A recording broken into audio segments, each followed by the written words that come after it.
Maxime Beaumont, le kayakiste boulonnais qui a décroché son ticket pour le Japon et donc pour les Jeux Olympiques. Il représentera la France sur 200 mètres cet été.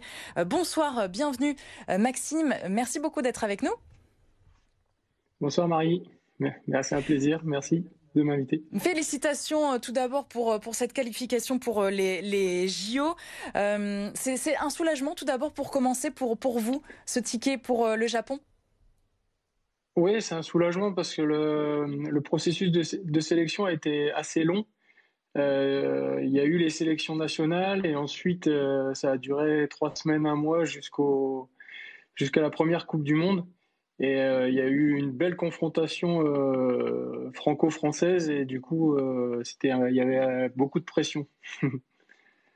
Il y a 5 ans, Maxime, à Rio, vous êtes revenu avec le titre de champion, de vice-champion olympique, donc la médaille d'argent. Quelle ambition pour cette année, pour vous? L'ambition, elle est simple, hein, c'est de monter d'un cran. Vice-champion olympique il y a 5 ans, il reste plus qu'une seule marche. Malgré un début de saison un petit peu compliqué, je baisse pas les bras. C'est toujours l'ambition de cette année. Comment va se dérouler justement cette préparation? Là, ça y est, vous avez votre ticket pour Tokyo, pour le Japon. Qu'est-ce qui vous attend là, à très court terme? À très court terme, on a un stage de préparation. Là, on revient d'un stage et on repart d'ici une dizaine de jours. Ensuite, on aura les championnats de France début juillet, mais c'est encore assez incertain parce que avec la crise sanitaire, on va éviter de trop s'exposer avant de partir au Japon. Ce serait dommage de ne pas pouvoir prendre l'avion à cause d'être cas contact ou alors de carrément être contaminé.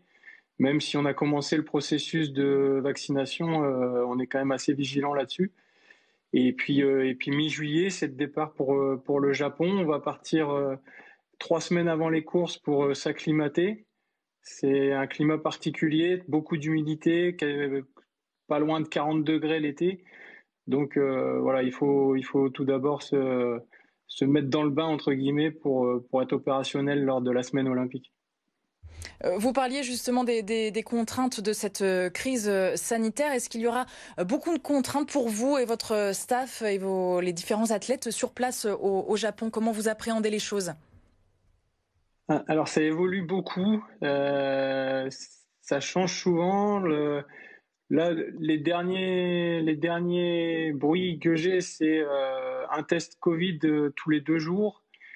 Dès notre arrivée, on sera mis en quarantaine, enfin une semi-quarantaine, parce qu'en gros, on fera hôtel, centre d'entraînement, et c'est tout. En fait, ce sera les seuls déplacements autorisés. Et puis bon, après, une fois qu'on sera dans le village, j'imagine que ce sera des mesures assez draconiennes, du genre un test par jour. Je crois savoir qu'on n'a pas le droit d'aller dans le village trop tôt. On a le droit d'y aller seulement 5 jours avant la course et de y rester 2 jours après. Donc en gros, une semaine maximum dans le village olympique. Voilà, ça c'est les mesures que je connais. D'ici là, ça peut encore évoluer. Le Japon enfin notamment Tokyo est en état d'urgence jusqu'au 20 juin. Est-ce qu'il va être prolongé ou pas? On ne sait pas. Donc je pense que ça va conditionner le reste. On va voir. Et justement, comment se conditionner mentalement? Les JO, c'est évidemment la plus belle compétition sportive au monde. Comment vous appréhendez les choses? Ça vous perturbe pas trop, vous, en tant que sportif de haut niveau? Ça nous perturbe un petit peu. Après, là déjà, le fait que les organisateurs ont assuré que la compétition allait se dérouler, déjà, ça nous rend un peu plus serein, ça nous remet un petit peu plus en confiance par rapport à la préparation de cette échéance. Maintenant, voilà, le maître mot depuis 2 ans, c'est l'adaptation. On reste dans cette optique-là. Concernant la préparation avant les JO, est-ce que ça a été compliqué cette année justement pour mener à bien vos séances de kayak ou pas? Vous êtes entraîné où? Comment? Expliquez-nous un peu. Moi, je suis quelqu'un d'assez carré. J'aime bien planifier les choses. J'aime bien organiser les choses. Et du coup, avec la crise sanitaire, avec les évolutions de protocoles, etc., c'était tout le temps en mouvement. On devait partir à l'étranger cet hiver, ça a changé et ça change souvent au dernier moment. Donc il faut tout le temps réagir rapidement, être dans l'adaptation. Et ça, j'avoue que pour moi, c'était assez inconfortable.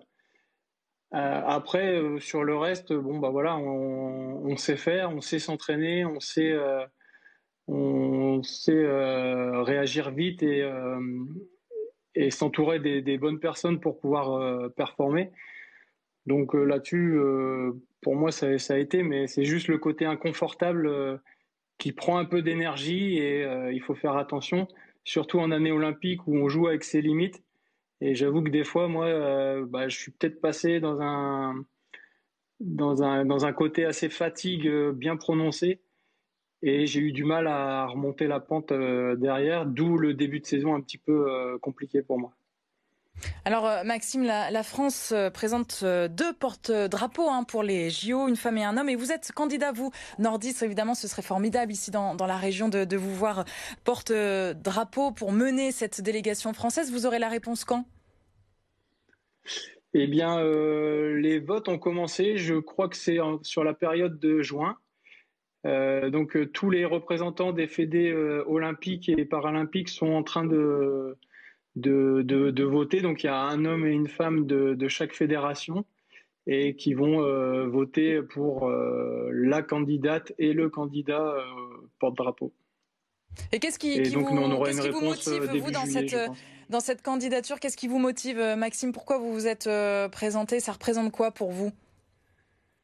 Être porte-drapeau de la France, c'est quand même quelque chose d'énorme. C'est sûr, pour moi, il y aurait une certaine fierté, mais ce serait aussi et surtout un honneur de représenter le sport français. C'est représenter évidemment toute la délégation française, les sportifs de haut niveau, mais au-delà de ça, c'est aussi les valeurs portées par le sport et par le sport français. On est quand même un État assez particulier dans notre organisation sportive, c'est-à-dire que le sport est géré par l'État. Et dans ce sens, c'est beaucoup de belles valeurs qui sont prônées par le sport. Et c'est être représentant de tout ça. Et ça, c'est quelque chose de génial et d'énorme. Moi, je suis le premier à croire en ces valeurs. Et donc, être un représentant de ces valeurs, c'est pour moi, ce serait vraiment pour moi un honneur. Bon, on vous le souhaite en tout cas. Merci beaucoup Maxime Beaumont d'avoir été notre invité ce soir. On le rappelle, début de la compétition pour vous à partir du 2 août, donc à Tokyo. Et vous vous envolez le 15 juillet pour le Japon. Merci beaucoup et bon courage, bonne chance. Merci à vous. Bonne soirée. Au revoir.